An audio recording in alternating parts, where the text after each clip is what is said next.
Howdy, everybody, and welcome back to the podcast. I'm one of your new hosts, Tanner Owen, and we are joined on my right by Reese Mitchell. Reese Mitchell has spent the past week serving as a member of the nominating committee, so welcome, Reese. Well, I'm glad to be here. Thank you so much. So, Reese, walk me through what it's like to be on the nominating committee and kind of this process, because I think a lot of people probably think people just show up and be like, hey, I want to be a national officer, and I don't think that's the case at all. Yeah, well, that's definitely not the case. So the nominating committee process started way back in the summer when a bunch of people submitted applications with interest to be on the nominating committee.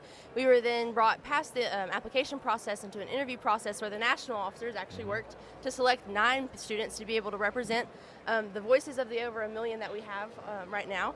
And after that, we went through 9 weeks of prep courses that allowed us to begin to know the candidates, begin to know what we would be doing this week. And then once we got here, we've been here since October 22nd, so I've been here a full week, living in the Crown Plaza Hotel right over there.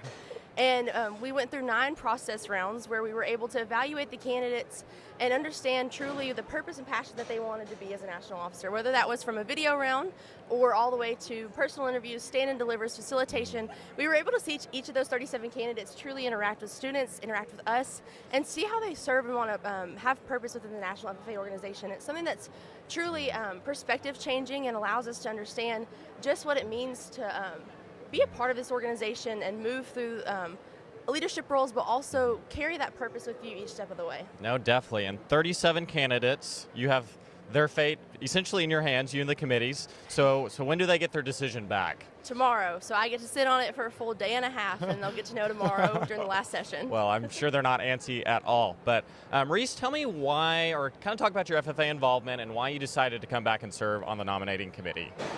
Well, I consider myself lucky. I knew about the FFA from a very early age. I'm now the 3rd generation to be in FFA within my family. I was born and raised on a Central Farm in Southwest Arkansas, so agriculture's been all I've known my entire life. And so when I got into middle school and high school, I knew that I wanted to join FFA. And so as soon as I could, I joined the FFA and I began to be involved. I was a state officer. I ran for national office last year and didn't get it, which was truly perspective changing because I understood a lot more about myself, but knew that I still wanted to serve this organization. And so that's when it came around to NOMCOM. I knew that I still felt called to this organization, and one thing that truly sticks out about me about FFA is the iron sharpens iron. That's something that I feel like embodies what it means to be a member, what it means to be involved, is iron sharpens iron.